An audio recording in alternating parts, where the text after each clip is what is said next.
I'm a 22-year-old female. I was a cheerleader all through high school. I'm friends with a younger girl I used to cheer with. Sasha, 19 female, was a freshman on my cheer squad when I was a senior. My brother, 28, went to our high school but was way gone by the time I got there, and even further gone by the time Sasha started there. My brother didn't know I knew this before calling him out. Last month, Sasha reached out to me. She DM'd me on Instagram and asked for my number. She sent screenshots saying my brother followed her and slid into her DMs a few times. She said he followed her and began liking her Instagram stories that contain selfies and mirror pics. Sasha is beautiful and posts a lot of selfies. She said the first interaction came when she posted a picture of her and a friend with wine. She sends me a screenshot. He messaged her and said, "Hey, if you ever need someone to get you a drink, I can make a run for you. I understand how hard it is to get drinks in this town." She responded with, "Ha ha." A few days later, she posted a picture with some guy friends from a party. One of the guys had his shirt off. My brother replies to it and says, "OMG, haha, it cracks me up to see guys taking their shirts off at parties." Sasha doesn't respond. My brother double messages and says, "I've been thinking if you want to go out with a real man who will treat you like a lady, I'd love the opportunity to make you smile." She responds and asks if he's my brother, me as in OP, and he says, "Yeah, but I saw you and you were too cute to not shoot a shot." She said that he was a little old for her. My brother took offense and said, "You look way too sophisticated to hang out with those boys. I guess I thought you were more than you really are." She blocked him after sending me the screenshots. It made me so embarrassed I wanted to die. Sasha is 19, like you. At the dinner, 10 of us were at the table. Conversations got to dating and my brother made an incel remark about how women just want to date idiots and how real men are treated like trash. I said, real men don't slide into the DMs of teenagers when they're approaching 30, and proceeded to tell the story of him sliding into Sasha's DMs. He lost it. He got up from the table, called me a witch and left my aunt's house. Surprisingly, my weird family is on his side. They said I embarrassed him and he's my brother and I should be supportive. They agreed it was weird for him to DM Sasha, but also said he didn't deserve to be publicly called out. We still haven't really talked since. Am I the idiot for exposing and embarrassing my older brother? Edit, my brother had a girlfriend for a few years in college. She and I were close and she confided in me. Brother was extremely controlling. Like she couldn't go to parties without him. Couldn't go places where guys would be without him. She dumped him after he had a party at his house and she showed up wearing a shirt that showed like 3 inches of stomach, and he called her a witch in front of 10 people and demanded she go home and change. Naturally, he went around to everyone in our family calling her a witch. He's been single since. I believe he thinks Sasha would have seen him as this cool older guy and swooned over him. Turns out she thought he was creepy. Yeah, not the idiot. He embarrassed himself at the dinner. However, it sounds like your family's reaction is enabling his bad behavior, which may be why he hasn't learned boundaries or accountability. Stick to your values, even if it ruffles some feathers. Creepy behavior like that deserves to be confronted, not swept under the rug. Guy was sliding into a teenager's DMs offering to buy her alcohol. He needs calling out and your family is on his side? That's just pathetic. Also, I would suggest you start to keep your distance. Eventually, once he realizes that he can't find a woman, it's going to somehow wind up being your fault to some degree, so he'll want to make you his punching bag emotionally or verbally. He's probably already found people his own age know better than to put up with his crap. He's trying to find someone who hasn't learned how to set boundaries or keep themselves safe. OP, you're not the idiot in the slightest. Your brother is a walking red flag. Good on you for calling him out. More people need to have their creepy and controlling behavior called out. His little tantrum shows that he knows what he's doing is wrong. I was on a domestic flight and I'd specifically booked a window seat because I love looking out at the view, which is one of the few things I enjoy about flying. After I settled into my seat, a family boarded. A dad, a mom and their little girl who looked about young grammar schooler years old. The dad had an aisle seat, the mom was in the middle, and the kid was supposed to sit next to me on the other aisle seat. Everything seemed fine until the girl realized she wasn't sitting by the window. She immediately started complaining, "I want the window, I want the window." Her parents tried to calm her down, but she quickly escalated into a full-blown tantrum, crying and yelling about how she wanted my seat. At this point, the dad leaned over and asked, "Would you mind switching seats with her? She's just a kid." I politely explained that I'd booked the window seat in advance because I really wanted to enjoy the view. The dad insisted, saying it would be nice of me and that it wouldn't hurt to switch. I reiterated that I understood his frustration, but didn't think his daughter's tantrum was a valid reason for me to give up a seat I specifically reserved. He sighed and tried to push further, but I stood my ground. The girl cried for about 10 more minutes before her mom managed to calm her down with a tablet. However, the tension lingered. Throughout the flight, I could feel the parents throwing me judgmental looks, and when we landed, I overheard the mum muttering something like, "Some people just have no heart." This made me wonder if I'd been too rigid. I know kids can be a handful, but giving in would have taught her that throwing a tantrum gets her what she wants. Still, am I the idiot? Not the idiot, but stop discussing this crap with those people. You booked and paid for the seat, they can go cry elsewhere. I'm a former flight attendant, and if a passenger wouldn't voluntarily give up their seat, we won't make you unless we have a better seat for you. They want a window or aisle seat, book it. Otherwise, shut up. If this happens to you again, the best response is, "I know, Mom or Dad, but don't beat yourself up for not reserving a window seat for your child. You didn't know she'd throw a tantrum." It's not your job to manage other people's children or to give in to tantrums. That's the parents' responsibility. And it's not OP's fault they didn't act accordingly. I have kindergartner kiddos, and I would never expect someone to do something like that because of a tantrum. This just shows them that to do a tantrum again next time when they want something. How to best handle a tantrum? Ignore it. Kids learn that tantrums don't work. My husband and I hosted the family for Thanksgiving. We made 2 turkeys, a ham, 20 pounds of mashed potatoes, 2 pounds of dressing, sweet potato casserole, the full Thanksgiving menu. My in-laws always bring a ton of desserts, trays of cookies, pies, rolls, etc., which helps so much. We had a lovely evening, good food, drink and company. Later in the evening, when people were packing up to go, my husband had bought some plastic leftover containers for this moment and said help yourself to some leftovers. We then went back into the front room to continue socialising. I was pretty tired and put my feet up until it came time to walk everyone out. I looked into the kitchen and saw that the food on the island and the table had been put away, and I went to bed. The next morning I woke up starving, dreaming of turkey, mashed potatoes and gravy. I opened the fridge and stood there in shock. It was empty except for a bag of turkey wings and half a bag of dressing. I thought there had to be some mistake and went to check the fridge in the garage. Nothing there either.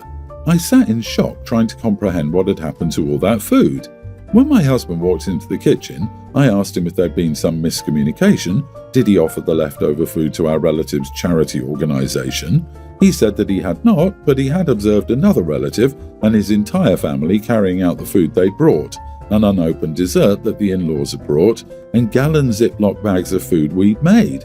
Did I mention I'd made 20 pounds of mashed potatoes? It was a pleasure to make a meal for us to share together, and I welcomed a reasonable amount of leftovers. But to literally rob your host and take everything is out of bounds in my book. Now I don't want to host Christmas because of this greedy behaviour. Am I the idiot? Not the idiot. Do not host Christmas. Just say, sorry, we spent so much on Thanksgiving, and when everyone took all the leftovers, leaving us nothing, I had to go out and buy food for us, which used up my monthly food budget. Merry Christmas. In fairness, your husband gave out containers, said help yourself, and you all left the room. I'd assume you didn't want any leftovers. Next time, either package up the leftovers you want to keep before offering it to others, or fill the containers yourself and offer the pre-filled containers to your guests. No idiots here, it was clearly a miscommunication. Exactly, it feels like miscommunication more than anything else. Why didn't you guys portion out what you wanted before telling everyone to go help themselves to whatever they wanted, or at least let them know that you'd like some? From the way you're describing the scene, it sounded like neither of you nor your husband wanted any leftovers. Maybe next time, specify what you'd like or just pack your leftovers when everyone else was packing theirs as well so you'd have some. Disagree. There is never an excuse to take all the leftovers without checking with the host. You take some or ask how much, and you never ever take unopened dishes another guest brought. I'd send a message to whoever so rudely took all the leftovers. You should host the next holiday meal, or shame them through a group text. You spend money on the food and the time cooking the food, it belongs to you. They stole from you by taking everything.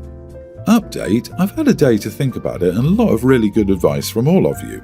I agree that I should have stayed on the job a little longer and put food away for my family's meal the next day, and then either portion the leftovers out or let them have it afterward. I clocked out early and that's my own fault. Some said the intent was probably not malicious, that they may have taken my and my husband's disinterest in boxing the food up as a signal that we were done with it entirely. I think that's what I'll do, follow through and put up the part I want to keep before enjoying the festivities. That way everyone will have a good time and we'll get a second plate the next day. I may also host Christmas, but it will be more of a potluck situation. Thank you for all your advice. I, 27 female, was asked by my best friend Lily, 28 female, to help her pick out a wedding dress. I was excited to be involved in the process and knew she wanted an honest opinion.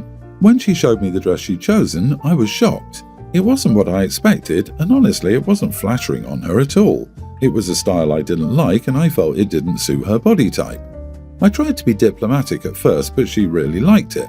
After some hesitation, I told her that I didn't think it was the best choice, and that I didn't think it was as flattering as she probably imagined. I suggested she try some other styles to see if she liked them better. She got upset and said I should have just kept my opinion to myself if I couldn't be supportive. She called me rude for saying it was ugly and said I ruined the moment for her. I feel like I was being honest and wanted her to look her best on her big day, but now she's barely talking to me and I wonder if I should have kept my thoughts to myself. Am I the idiot for telling her the dress wasn't flattering? You are the idiot. Let's be real, OP. In what world did you think that telling someone the wedding dress they chose is ugly can turn out well? Come on, was she happy with her choice? Sometimes telling a white lie is honestly the best. If all she was looking for was a friend who would tell her how pretty she is, you could have done that. Repeat after me. You look so happy and excited. I can't wait to see it with the whole ensemble on your wedding day. Alternatively, oh wow, that's not at all the style I thought you would pick, but I can tell that you love it. I love how excited you are. You don't have to lie, but you don't crap on your friend's happiness. You sound controlling and awful. I personally think a bit differently, not the idiot. Some people like minimalist style, no lace, no frills, and some people like Disney princess. OP should have kept her opinion that she didn't like the style. However, I'd want my friends to tell me, you can't see yourself from the back, but it shows your back fat in that cut. You like that long corset front, but it makes you look shorter. That's why I asked them to come with me. I, 35 female, am close with my mom, 68 female, and enjoy spending time with her and my dad, as do my husband and kids, a young grammar schooler and 2 toddlers. My mom has an older sister, Kathy, with whom she's close as well. My family would see Kathy on holidays and probably 3 or 4 other times a year up until this year. In April, Kathy's husband died. Kathy had no children and lived alone. Since his death, my mom has pushed to include Kathy in almost every get-together. If my family drops by on the weekend, she calls Kathy, invites us for dinner, tells us Kathy is coming, etc. She also has come over to our house with Kathy when we didn't invite Kathy to come. Kathy has been there almost every time I see my parents for the last several months. Kathy is not terrible to be around. I know family can be much worse. However, Kathy tends to be very uptight, doesn't have much of a sense of humour, can be judgmental about things like my home when she stops by, and tends to make passive-aggressive comments. She also seems annoyed by my pretty well-behaved kids. I don't mind Kathy being at some events, and ultimately my mom can choose who is at her home. Plus, I do understand my mom is trying to be there for a grieving woman, so I haven't said anything. This month, my daughter is having a birthday, and we're throwing her a family party at our home. My daughter is quite shy except around her people, so we're keeping it small with just the 2 sets of grandparents, her 2 aunts and uncle, and her toddler cousins. My mom called me yesterday to ask if we could please include Kathy in the party, as she'll feel left out, and she, according to my mom, adores my daughter. I said I felt weird doing this as no other extended family was invited and I didn't want to set up for bad feelings. My mom said okay. However, today she sent a long text saying how she was feeling so bad about Kathy not coming as she knew she'd feel sad, and that Kathy wouldn't tell others that she was there so likely no one else would feel bad. She added that Kathy is struggling so much with the loss of her husband, and having events and family around is so important. She's probably correct that other family members won't know, and I'm aware many people would be fine with not attending a toddler's birthday. I know grief is hard, and at the same time I just don't want her there. Am I the idiot if I don't let Kathy come? The child is a toddler, and the party is for the child, not for Kathy, not the idiot. Why don't you suggest that your mother take Aunt Kathy out for a meal that day instead of coming to the party, since she's more concerned about Kathy's feelings than your daughter's?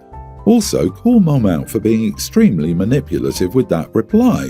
100% this. My in-laws tried something similar when an aunt was going through a divorce and said seeing the kids would cheer her up. She had only met them twice at that point. My kids are not support crutches to help others. We turned them down and said take her on holiday instead. No harm will be done by keeping this one party small and Kathy-less. Kathy will survive. Jesus, the Kathy is her sister. She crossed the line with the text, but there's nothing to indicate that the mother is super manipulative. The text was a little confusing to read, but one instance of asking after being told no doesn't make you terrible. Sometimes people make bad judgment calls when they're thinking of others. I mean, sure, send this message to a mom who is trying to help her sister navigate a horrible loss before the holidays. A super aggressive, needlessly mean and immature text. Or have a conversation and send a text saying how you appreciate how much mom cares about Kathy, but maybe we can make a smaller family dinner another day.